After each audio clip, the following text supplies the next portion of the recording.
अभी तक अपन लोगों ने कॉम्बिनेशनल सर्किट तक पढ़ा था। कॉम्बिनेशनल सर्किट क्या होता है, किस तरीके से काम करता है। उसके बाद इनकोडर भी देखा, डिकोडर भी देखा, और उसके बाद अपन ने देखा डीमल्टीप्लेक्सर भी देखा, मल्टीप्लेक्सर भी देखा। इन सबको समझने के बाद अपन को समझ में आया कि इनपुट और आउटपुट का कॉम्बिनेशन किस तरीके से परफॉर्म किया जाता है। आज अपन देखने वाले हैं इंट्रोडक्शन ऑफ सीक्वेंशनल सर्किट। तो सीक्वेंशनल सर्किट एक नई तरीके की सर्किट होती है, थोड़ा सा इसमें डिफरेंस होता है as compare to combinational circuit में। तो सबसे पहले इसका डिफरेंस वाली डेफिनेशन पढ़ लीजिए। Logic circuit whose it output at any instant of time depend only on the input signals present at that time are known as combinational circuit. तो यहाँ पे कहने का मतलब है कोई भी ऐसी लॉजिक सर्किट जिसका आउटपुट किसी भी एक पर्टिकुलर टाइम पे केवल इनपुट सिग्नल जो कि प्रेजेंट टाइम पे है उसके ऊपर जब डिपेंड करता है तब उसे हम कॉम्बिनेशनल सर्किट कहते हैं। इसके एग्जांपल अपन ने फुल एडर भी देखा था, हाफ एडर भी देखा था, फिर उसके बाद अपन ने मल्टीप्लेक्सर को भी समझा था। अब इसमें सीक्वेंशनल सर्किट, ये दोनों आप डेफिनेशन लिखेंगे तो आपको और ज़्यादा क्लियरली समझ में आ जाएगा, क्योंकि पढ़ना और सुनना और लिखना तीनों चीज़ें जरूरी होती हैं सही तरीके से किसी भी चीज़ को समझने के लिए। कि logic circuit whose output at any instant time depend not only on the present input. वहाँ पे क्या था, वहाँ पे केवल प्रेजेंट इनपुट के ऊपर डिपेंड था। यहाँ पे प्रेजेंट इनपुट पे तो डिपेंड है, उसके अलावा but also on the past output के ऊपर भी डिपेंड है। उसको अपन सीक्वेंशनल सर्किट कह रहे हैं। कॉम्बिनेशनल सर्किट का मैं आपको सीधी सिंपल भाषा में समझाऊं तो कुछ इनपुट अपने पास आते थे और उसके बाद अपन को कुछ आउटपुट वहाँ पे इससे निकालने पड़ते थे। उसके अंदर कोई ऐसा सीक्वेंस मैनर नहीं था कि एक इनपुट पहले इसके बाद ये जाएगा फिर इसके बाद ये वाला जाएगा, ऐसा कुछ भी नहीं था। जब सीक्वेंशनल सर्किट आया तो उसमें अंदर एक बोलते ना कि फॉर्मेट आ गया कि एक इनपुट जाएगा, एक इनपुट के बाद अब दूसरे इनपुट की बारी आ गई, अब दूसरा इनपुट जाएगा, अब तीसरा इनपुट की बारी आ गई, तीसरा इनपुट जाएगा। और एक चीज़ का इसमें डिफरेंस रहता है कि कॉम्बिनेशनल सर्किट जो है उसके अंदर मेमोरी का कोई भी ज़रूरत नहीं पड़ता, या फिर कोई भी अपन को मैकेनिज्म कोई भी परफॉर्म नहीं करना पड़ता। लेकिन सीक्वेंशनल सर्किट के अंदर अपन को मेमोरी की ज़रूरत पड़ती है और मेमोरी के द्वारा ही इनपुट और आउटपुट ऑपरेशन ईजिली परफॉर्म किया जाता है। सो आप देखते हैं, यह है अपना सीक्वेंशनल सर्किट का बेसिक डायग्राम। इसको हटाते हैं।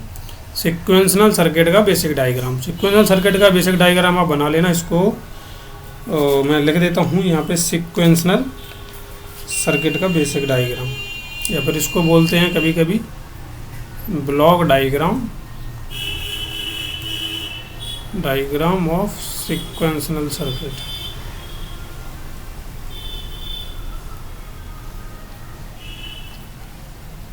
ठीक है, तो इसको आप बनाएंगे तो इसके अंदर एक एक चीज़ को मैं क्लियरली यहाँ पे समझा दूँगा आपको कि यहाँ पे x1, x2 और x1 से लेके जो xm तक है, ये सारे क्या हैं, ये सारे अपने एक्सटर्नल इनपुट, जितने भी अपन को बाहरी रूप से जितने भी इनपुट मिल रहे हैं वो सारे इसके अंदर आ रहे हैं। अब यहाँ पे जो Z1, Z2 और Zn, ये सारे क्या हैं, अपने आउटपुट हैं जो एक्सटर्नल तरीके से मिल रहे हैं। लेकिन इनपुट और आउटपुट के बीच में जो अपनी चीज़ परफॉर्म हो रही है वो यहाँ पे सीक्वेंशनल सर्किट को अलग बनाती है as compare to combinational circuit.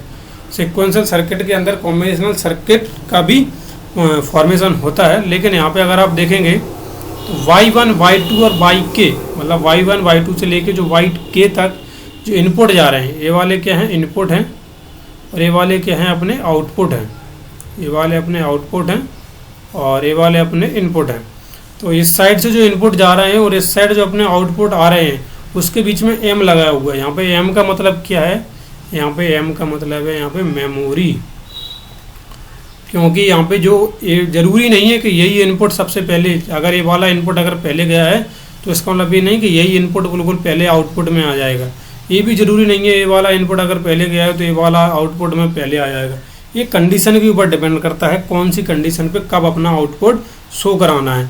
M यहाँ पे मेमोरी इसीलिए बनाई गई है कि एक इनपुट आया उसको मेमोरी के अंदर रखा गया, उसको रखने के बाद उसको आउटपुट में शो कराने के लिए उस मेमोरी का अपन यूज करेंगे। उस मेमोरी के अंदर से अपन उस इनपुट को लाएंगे और फिर अपन आउटपुट पे शो कराएंगे।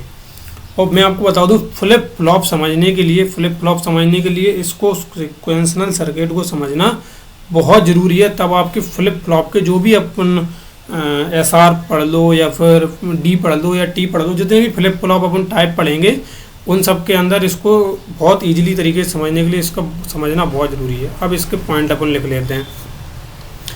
X1 X2 XM ये सारे एक्सटर्नल इनपुट हैं। Y1 Y2 से लेके Y2 तक इधर प्रेजेंट स्टेट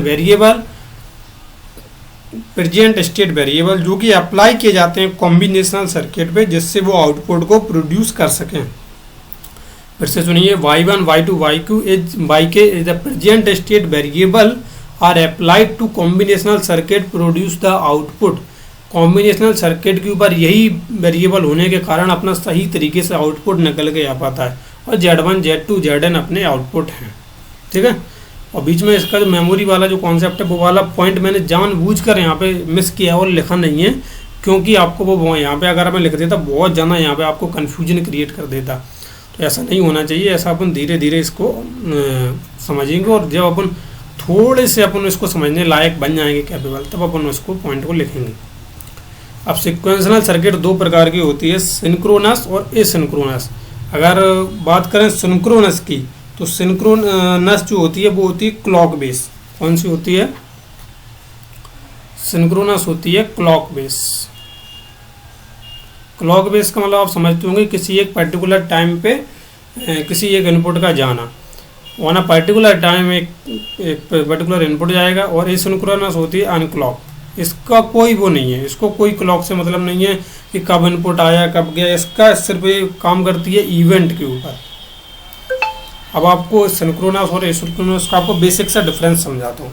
सिंक्रोनस का मतलब होता है कि जैसे आप घड़ी को देखते हैं, घड़ी के अंदर 12 से 1 घंटे के अंदर बनता है, 1 घंटे के अंदर बजता है। 1 से 2 उसके अंदर भी 1 घंटा लग रहा है, 2 से 3 आने में उसमें भी 1 घंटा लग रहा है। तो वहाँ पे जो प्रोसेस यानी कि जो क्लॉक है वो क्या है? 1 घंटा। वो एक पर्टिकुलर 1 घंटे पे अपनी जो है घड़ी अपने उसको चेंज कर रही है। अब बात होती है एसिंक्रोनस की। एसिंक्रोनस ऐसा नहीं है। एसिंक्रोनस कहता है कि जो हमें पहले मिल जाएगा हम उसको एग्जीक्यूट कर देंगे। अब आपको मैं इसको एग्जांपल के साथ समझाता हूँ। जैसे मान के चलिए आपके पास आप एक बर्थडे इवेंट मैनेजर हैं, जैसे मैं अगर या आप कोई भी मान लो कि बर्थडे इवेंट मैनेजर हैं, तो अगर आपके पास कोई एक बंदा आता है और बोलता है कि मुझे कल 12 बजे अपने दोस्त के लिए या भाई के लिए एक बर्थडे इवेंट करवाना है कल 12 बजे। अब उसके बाद अपने पास एक दूसरा बंदा आता है, वो बोलता है कि हमें कल सुबह 6 बजे से 10 बजे तक हमें इवेंट करवाना है। तो आप ये बताइए पहले वो किसका परफॉर्म करेगा? दोपहर में जिसका 12 बजे होने वाला है उसका पहले परफॉर्म करेगा, कि जिसका सुबह 6 बजे से 10 बजे तक होने वाला उसका परफॉर्म करेगा? आपको सी बात है कि सुबह 6 बजे से 10 बजे तक उसको परफॉर्म करेगा, उसके बाद वो 12 बजे से 4 बजे तक वाले का परफॉर्म करेगा। तो यहाँ पे क्या होगा? यहाँ पे इसको कोई मैटर नहीं करता कि पहले इनपुट कौन सा आया। इनपुट उसके बाद 12 से 4 वाले का पहले आया था, उसके बाद आया था 6 से 10 वाले का, लेकिन वो परफॉर्म किसको करेगा? परफॉर्म पहले 6 से 10 वाले को करेगा और उसके बाद वो 12 से 4 वाले को करेगा। बिल्कुल उसी तरीके से एसिंक्रोनस होता है। इसको नहीं मतलब कि तुम्हारा इनपुट तुमने इनपुट पहले दिया या इसने इनपुट पहले दिया, उसको सिर्फ इस चीज़ से मतलब है कि हमको टाइमिंग बताओ कौन सा किस टाइम पे परफॉर्म करना है, हम उस टाइम पे परफॉर्म करेंगे। तो इसीलिए अपने जो एसिंक्रोनस प्रोग्रामिंग, अगर आपने कभी प्रोग्रामिंग करी है जावास्क्रिप्ट या फिर किसी भी एसिंक्रोनस लैंग्वेज जिसके अंदर वो सपोर्ट करता है, तो एसिंक्रोनस जब आप प्रोग्रामिंग करते हैं तो एसिंक्रोनस जो डिजिटल लॉजिक बनती हैं, जो फ्लिप फ्लॉप जो अंदर कन्वर्ट होता है, उसको समझना अपन को यहाँ पर बहुत ज़रूरी होता है। कई बार अपने CS के लोग समझते हैं कि हम डिजिटल सर्किट पढ़ रहे हैं, इसका इंपॉर्टेंस क्या है। तो यहाँ पे आपको फ्लिप फ्लॉप के अंदर बहुत सारे इंपॉर्टेंस समझ में आएंगे, किस तरीके से डिजिटल सर्किट अपने एक्चुअल प्रोग्राम को, जो अपन ने प्रोग्राम लिखा है किसी भी लैंग्वेज में, उसको वो किस तरीके से डिजिटल लॉजिक कन्वर्ट करती है। इसका आपको एक एग्जांपल अगर मैं समझाऊँ तो आप इंट डेटा टाइप लेते हैं, प्रोग्रामिंग के अंदर इंट डेटा टाइप लेते हैं, तो इंट को कंपाइलर को, और कंपाइलर के अलावा जब वो बाइनरी के अंदर जाता है तो उसको कैसे मालूम पड़ता है कि वो डेटा टाइप अपना इंट है।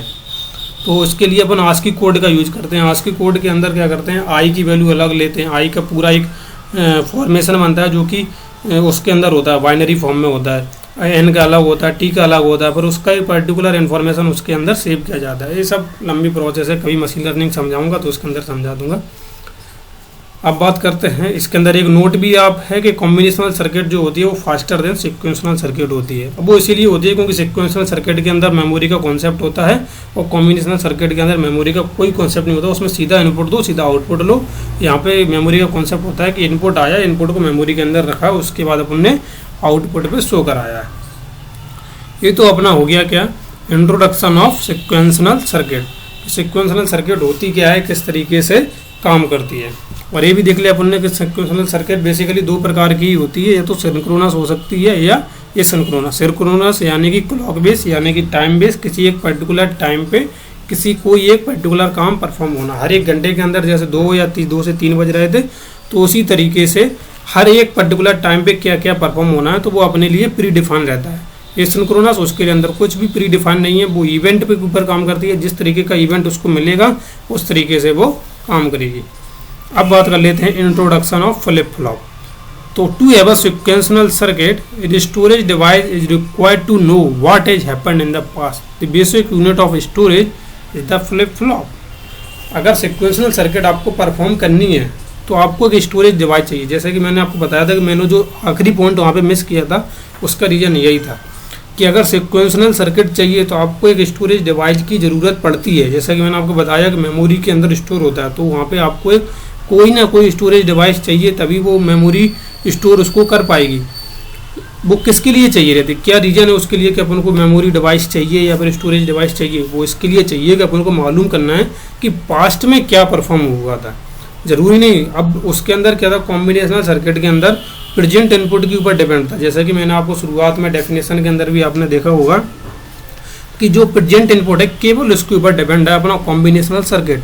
लेकिन सिक्वेंशनल सर्किट क्या कहता है कि अभी तो जो है प्रेजेंट में जो है उसके ऊपर तो मैं डिपेंड हूँ, लेकिन उसके अलावा जो पास्ट में जो भी हुआ उसके ऊपर भी मैं प्रेजेंट हूँ।